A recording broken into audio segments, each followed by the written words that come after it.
Thank you.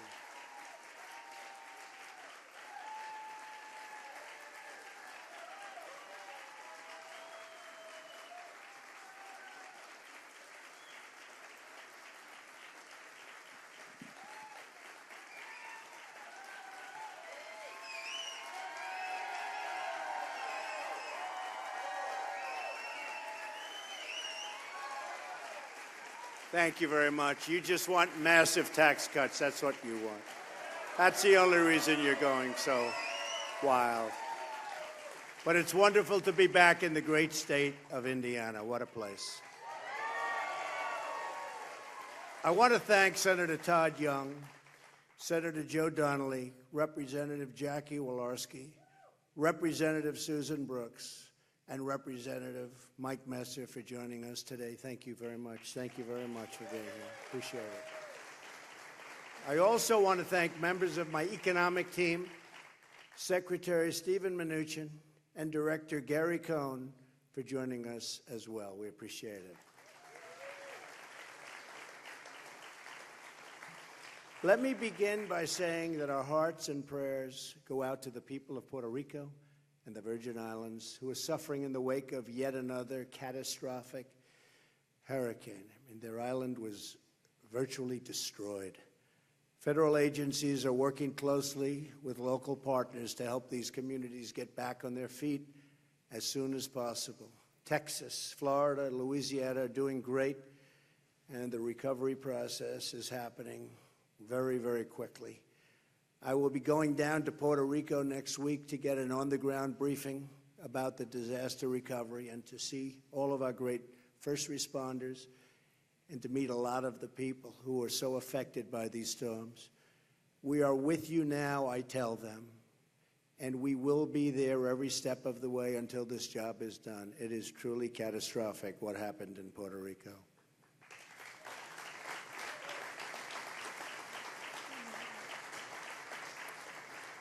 And massive amounts of water, food, and supplies, by the way, are being delivered on an hourly basis.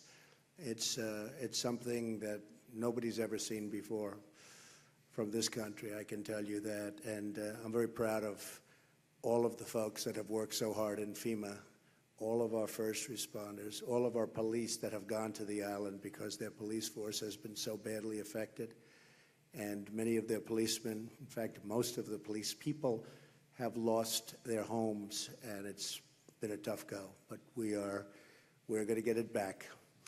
Before we go on to discuss the largest tax cut in our country's history, I also want to provide a brief update on health care. We have the votes on Graham Cassidy, but with the rules of reconciliation, we're up against a deadline of Friday, 2 days. That's just 2 days. And yes vote, Senator, we have a wonderful senator, great senator, who is a yes vote, but he's home recovering from a pretty tough situation. And with so many great features, including all of the block granting, the money to the states, et cetera, our health care plan is really going to be something excellent. It's going to be better managed for the people that it serves. Having local health care representatives is far better than having health care managed from Washington, D.C. Not even a contest.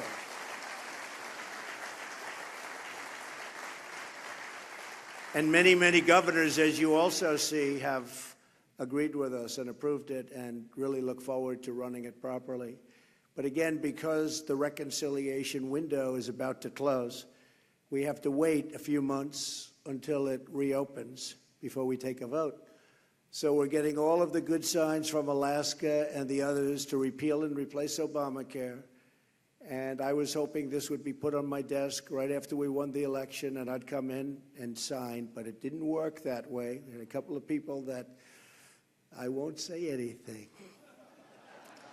But early next year, when reconciliation kicks back in any event, long before the November election, we're going to have a vote, and we're going to be able to get that through, and I think we'll actually get it through very easily, and the time makes it easier. But speaking of reconciliation. The Republican Senate needs to get rid of the filibuster rule, which is blocking so many great legislative reforms the American people badly want and deserve. By the way, the Democrats, if they had the opportunity, which hopefully they won't for many, many years, they would get rid of it on day one. And most of you know exactly what I'm talking about. We're here today in Indiana to announce our framework to deliver historic tax relief to the American people.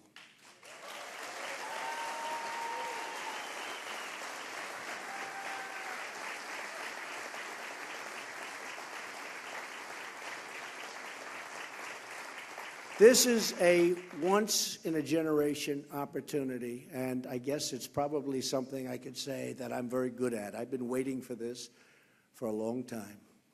We're going to cut taxes for the middle class, make the tax code simpler and more fair for everyday Americans, and we are going to bring back the jobs and wealth that have left our country, and most people thought left our country for good.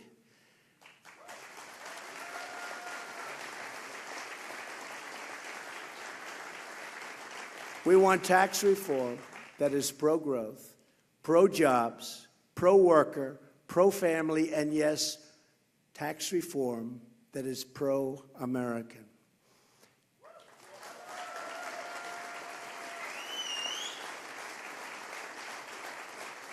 It's time to take care of our people, to rebuild our nation, and to fight for our great American workers.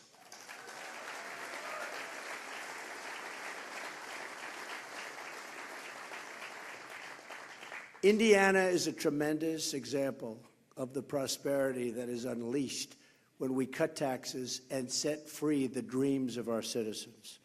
This state has claimed a powerful competitive edge built on low taxes and less regulation. And are we cutting regulation?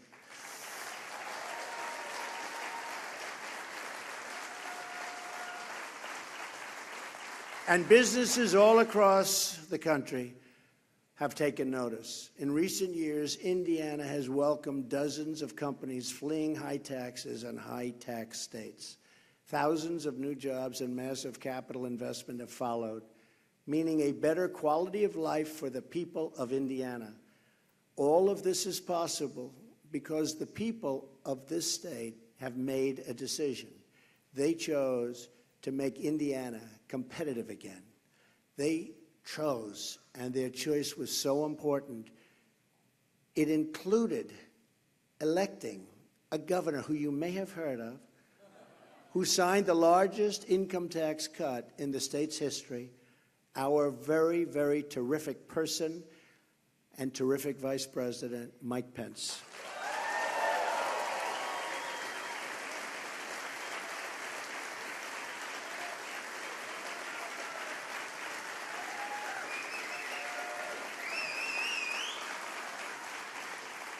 It's time for Washington to learn from the wisdom of Indiana. We need Washington to promote American jobs instead of obstructing them. That is what I've been working to achieve every day since I took office. That is what I talked about on the campaign trail. Already we're seeing the results of an economic policy that finally puts America first.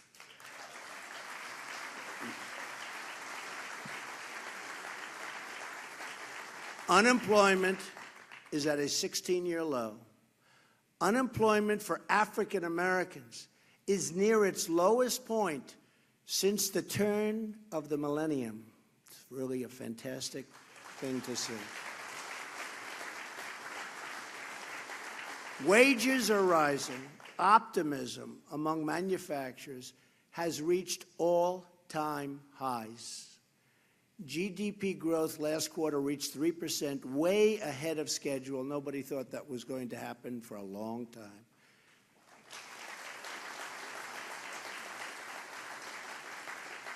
And this quarter, I believe, would have been better, but the hurricanes will have an impact.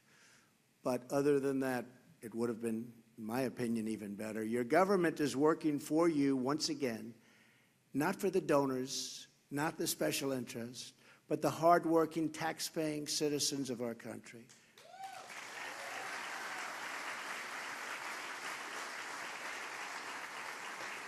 America is back on the right track, and I see so many red hats. Make America great again. That's what we're doing. Make America great again.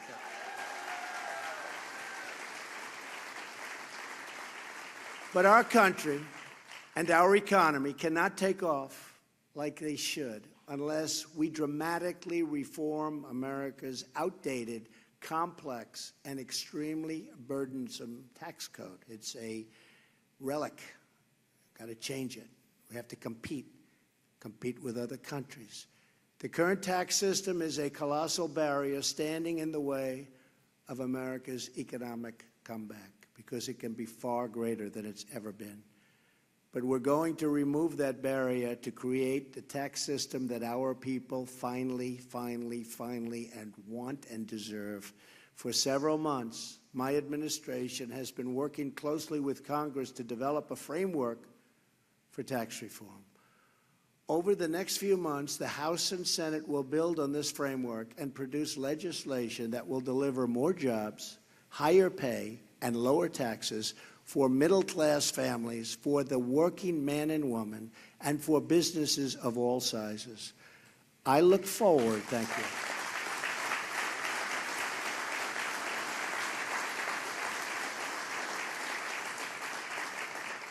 I look forward to working with Congress to deliver these historic tax cuts and reforms to the American people.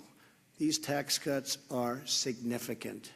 There's never been tax cuts like what we're talking about. Our framework is based on 4 key ideas. First, we will cut taxes for the everyday, hardworking Americans, the people that work so long, so hard, and they've been forgotten. But they're not forgotten anymore. I think we proved that on November 8th.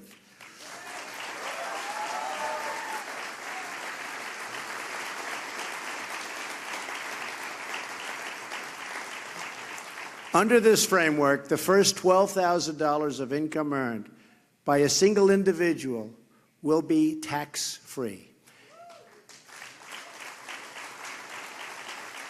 And a married couple won't pay a dime in taxes on their first $24,000 of income. So a married couple up to $24,000 can spend their money on their family, on their children, on what they have to do.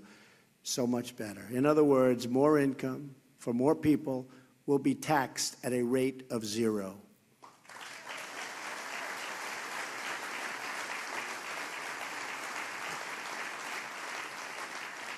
At this 0% rate, taxable income will be subject to just 3 tax rates of 12%, 25%, and 35%. Jonathan Blanton and his wife, Jamie, from Greentown, are here with us today. Where are they? Oh, hello, Jonathan. How are you?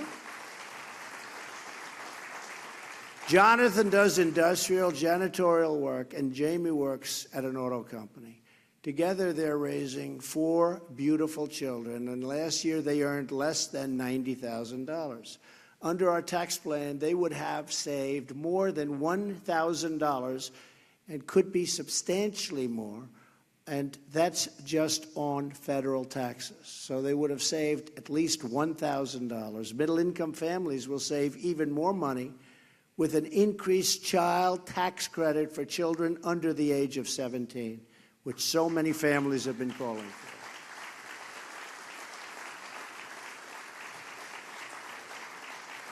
for. We will eliminate the marriage penalty in the existing credit and expand eligibility to include even more middle-income families, greatly expanded.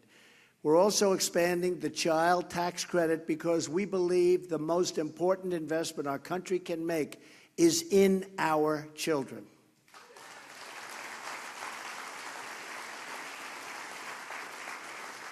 And this is just one more critical way that we're targeting relief to working families. In addition, under our framework, those caring for the elderly loved, and we love these people, but we're caring and we take such care of the elderly and other adult dependents will receive financial relief in the form of a $500 tax credit.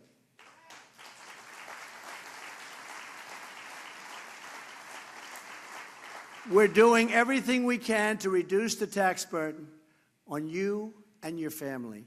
By eliminating tax breaks and loopholes, we will ensure that the benefits are focused on the middle class, the working men and women, not the highest income earners.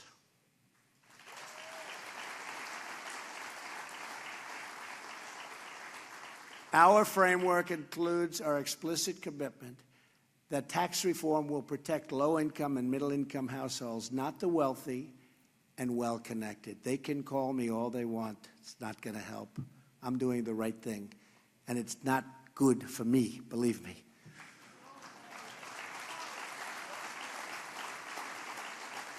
But what is good for me, not only as president and legacy, what is good for me is if everything takes off like a rocket ship, like it should have for 20 years. That's good for me. That's good for everyone. And that's what I think is going to happen. And a lot of very wealthy people feel the same way, believe me. In fact, we are eliminating most itemized deductions that primarily benefit the wealthiest taxpayers. We have also given Congress the flexibility to add an additional top rate on the very highest income earners to provide even more tax relief for working people. Second, our framework will make the tax code simple, fair, and easy to understand. Finally, Americans waste money.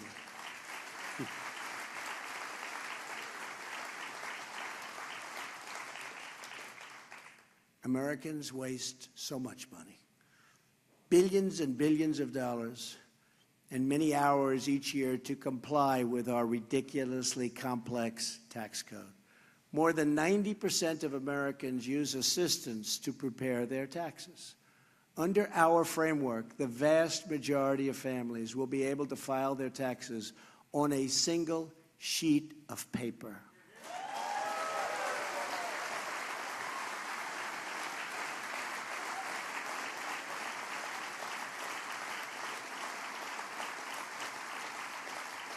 We are also repealing the Alternative Minimum Tax, or AMT. About time.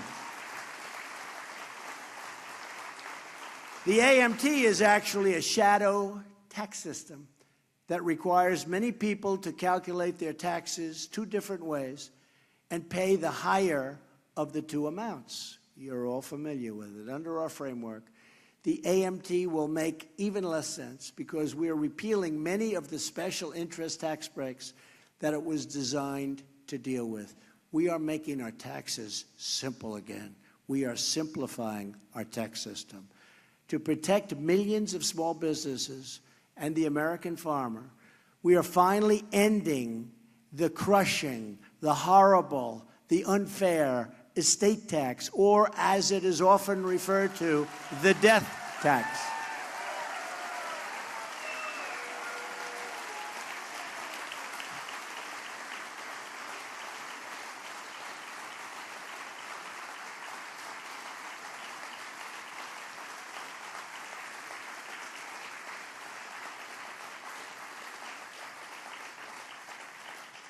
That means, especially for all of you with small businesses that are really tremendous businesses, you'll be able to leave them to your family, and your family won't have to run out and do a fire sale to try and get the money to pay the tax, lose the business, ends up going out of business. All of those jobs are lost. The farmers in particular are affected. They have wonderful farms, but they can't pay the tax, so they have to sell the farm. The people that buy it don't run it with love. They can't run it the same way, and it goes out. So that death tax is a disaster for this country and a disaster for so many small businesses and farmers, and we're getting rid of it.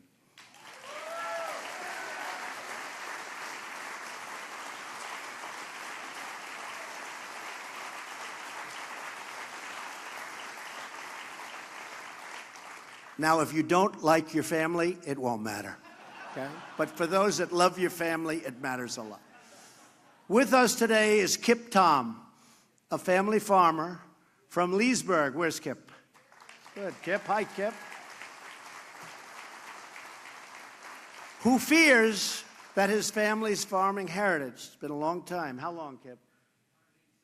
187 years. That's peanuts, Kip. Wow, that's a long time. But that great heritage could come to an end because of the death tax or the estate tax, and could make it impossible for him to pass that legacy to his wonderful family.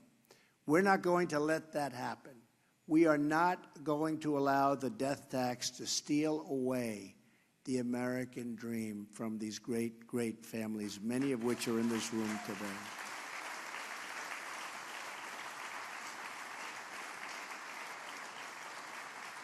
We will protect our farmers, our ranchers, and our small businesses, and we will make taxes simple, easy, and fair for all Americans.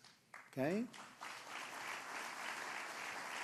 Third, we will cut taxes on American businesses to restore our competitive edge and create more jobs and higher wages for American workers. More competitive with other nations. And in many cases, those other nations are taking advantage of us in so many ways. They say they're friends, and perhaps they are, but believe me, I am renegotiating our trade deals, including NAFTA, including many other trade deals. And through regulation, all you have to do is look at the massive pipelines, Dakota Access. You take a look, 48,000 jobs immediately approved. So we're letting that happen. But in terms of the tax and the tax strategy that Ronald Reagan used to create an economic boom in the 1980s, when our economy took off, the middle class thrived, and the family income of all families was increasing more and more, and it was a beautiful sight to behold. Since then, other nations have adopted, unfortunately, our playbook and ran it even better than we did. And I shouldn't say even better, because we didn't run it well at all, and we let other nations come in and take advantage of us and take our jobs away and take our businesses out. And we're stopping that, and you see it right here, what we've done.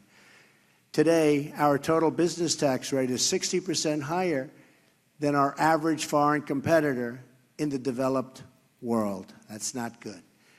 We have surrendered our competitive edge to other countries, but we're not surrendering anymore. We're not surrendering anymore. Under our framework, we will dramatically cut the business tax rate so that American companies and American workers can beat our foreign competitors and start winning again.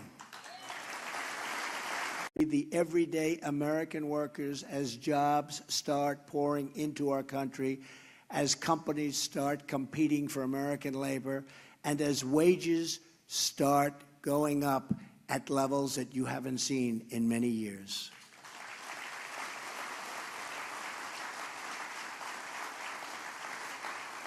When our companies move to other countries, it's our loyal American workers who get hurt. And when companies stay in America and come to America, it's our wonderful workers who reap the rewards. And I just left the United Nations last week, and I was told by one of the most powerful leaders of the world that they are going to be announcing in the not-too-distant future 5 major factories in the United States, between increasing and new. 5. You'll be hearing about that very soon.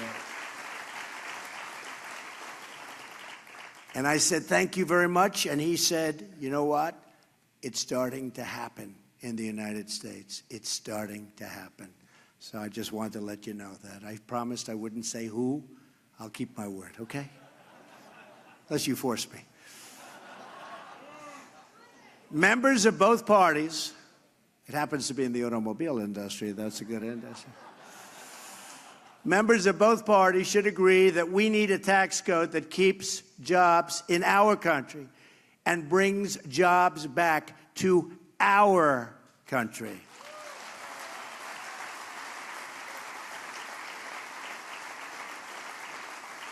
And for the millions of small businesses and farms that file their taxes as sole proprietors, S corporations or partnerships, we will cap the tax rate they pay at 25%, much lower. Big difference. This will be the lowest top marginal income tax rate for small and mid-sized businesses in this country in more than 80 years. To give businesses even more reason to boost their investment in America, for the next 5 years, our framework will allow to fully write off, listen to this, the cost of equipment in the year they buy it. That is big. And that's instead of having to take deductions and deduct the cost over a long period of time. Now, that's called incentive. That's called incentive. This will be tremendously important to help American businesses afford the heavy industrial machinery and other capital investments they need to grow big and grow strong. Joining us today is John Gannon, the owner of a custom wood fencing and deck construction company in Indianapolis. John is the father of 9 children and recently celebrated his 35th wedding anniversary. Congratulations, John.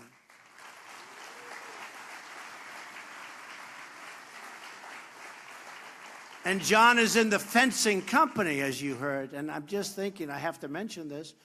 You know, we have a fence around the White House. We have a fence around the White House. And they want to build a new fence. And I figured, you know, I'm pretty good at construction. I figured, I don't know, maybe $1 million, maybe $1.5 million. And this has been taking place over a long period of time, previous administrations.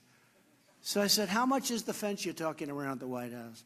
Sir, the fence will cost approximately $50 million. I said, what? I kid you not.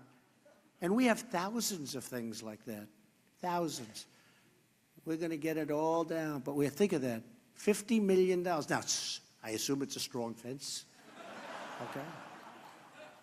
So, John, do you think you could do it for slightly less than $50 million? I think he could take 49 off right now and he'd have plenty of profit, right? Right, John? It's crazy. It's crazy. Never understand it, but we're working on it.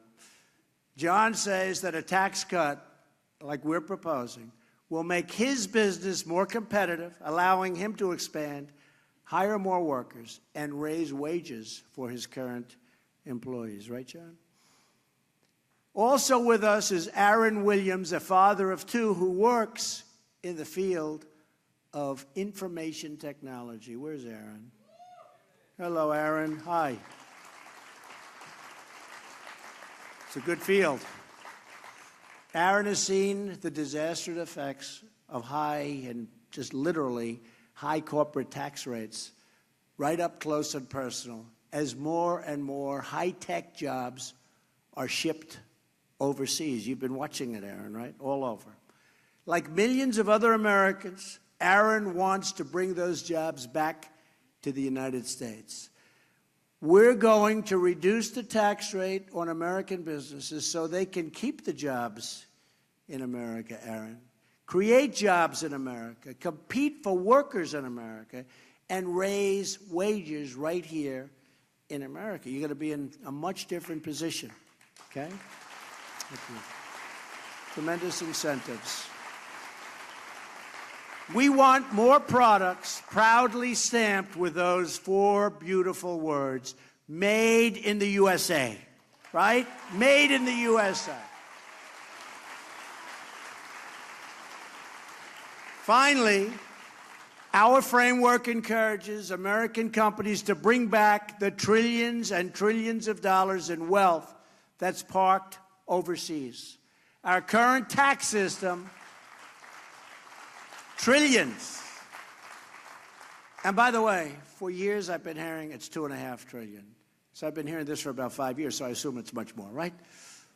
But Democrats want to do it, and Republicans want to do it. For years, who doesn't want to do it? They want to bring but they can't do it because it's so restrictive and the taxes are so ridiculous, so they can't do it. So the money stays in other countries and it's invested in other countries. We want to bring it back. But think of it.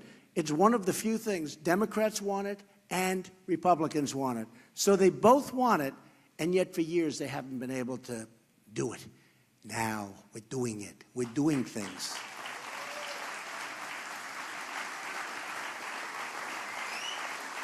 You know, it's one thing when we want a health care and they want a health care and there's a dispute, but here's something everybody wants and they can't do it. So you can tell you that there's a broken system in D.C., but we're getting it fixed I think, rather rapidly. You'll be seeing that over the next few months.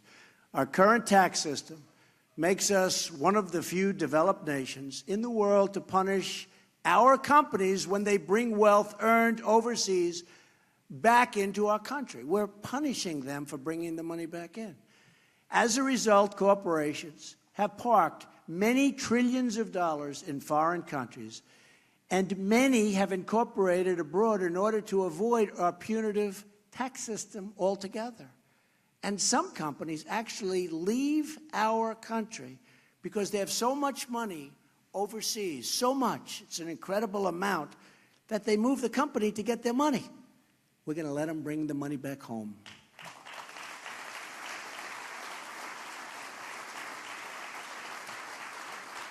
Our framework will stop punishing companies for keeping their headquarters in the United States. We're punishing companies under our codes for being in the United States. We will impose a one-time low tax on returning money that is already offshore so that it can be brought back home to America where it belongs and where it can be put to work and work and work.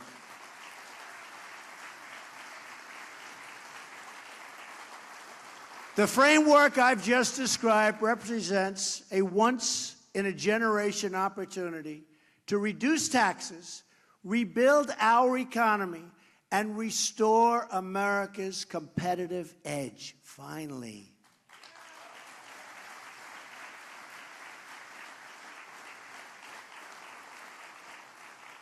And I have to say, just before coming here, we released some of the details of the tax and the tax reform and the tax cuts, and it has really received tremendous, tremendous reviews. And if Senator Donnelly doesn't approve it, because, you know, he's on the other side, we will come here, we will campaign against him like you wouldn't believe.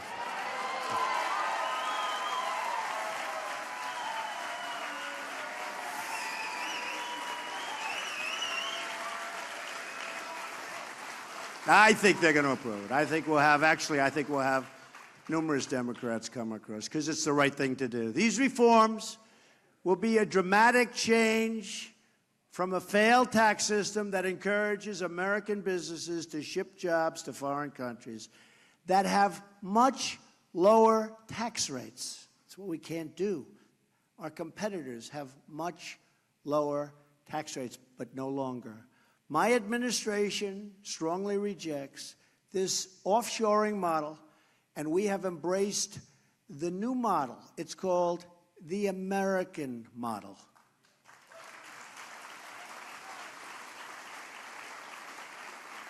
Under the American model, we are reducing burdens on our businesses as long as they do business in our country. That's what we want. We want them to do business in our country, not to leave our country like a number of firms from Indiana.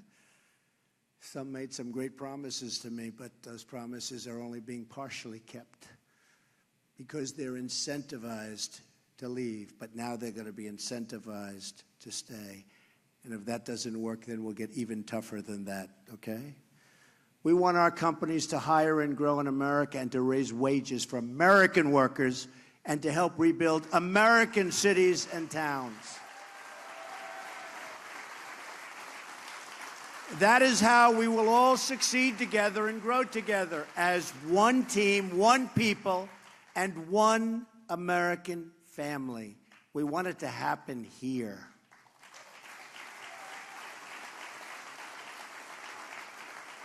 Tax reform has not historically been a partisan issue, and it does not have to be a partisan issue today. I really believe we're going to have numerous Democrats come over and sign because it's the right thing to do. I believe that it's the right thing to do, and I know many of them, and they're telling me it is the right thing to do. President Reagan's tax cuts were passed with significant bipartisan majorities at a time when there was a Democrat majority in the House and a Democrat speaker, Tip O'Neill. Before that, Democrat President John F. Kennedy championed tax cuts that surged the economy and massively reduced unemployment. As President Kennedy very wisely said, the single most important fiscal weapon available to strengthen the national economy is the federal tax policy. The right kind of tax cut at the right time, this is the right time, is the most effective measure that this government could take to spur our economy forward. That was President Kennedy.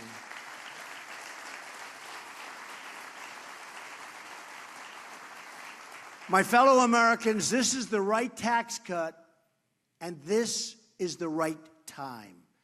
Democrats and Republicans in Congress should come together, finally, to deliver this giant win for the American people and begin middle-class miracle. It's called a middle-class miracle once again. It's also called a miracle for our great companies, a miracle for the middle class, for the working person. I truly believe that many Democrats want to support our plan, and with enough encouragement from the American people, they will find the courage to do what is right for our great country.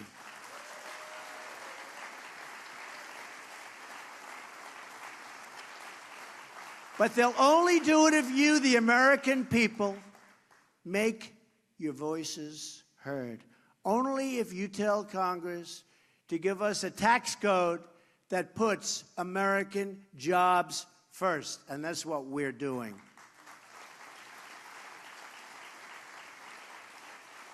History has proven time and time again that there is no power on earth more awesome than the will of the American people.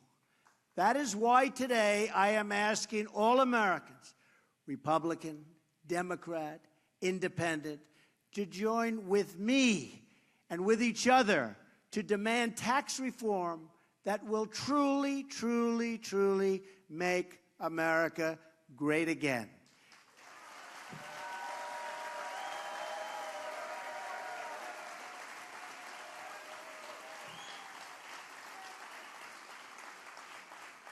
Call your congressmen, call your senators, let them know you're watching.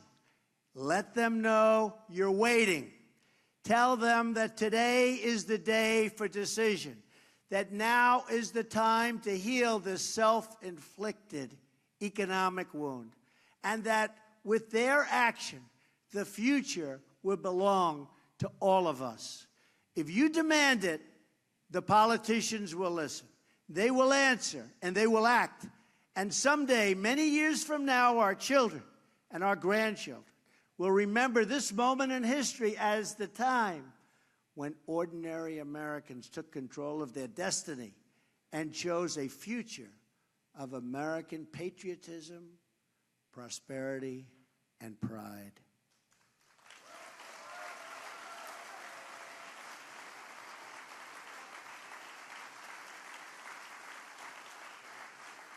With your help and your voice, We will bring back our jobs. We will bring back our wealth. And for every citizen across this land, we will bring back our great American dreams. Thank you. God bless you. And God bless the United States of America. Thank you. Thank you.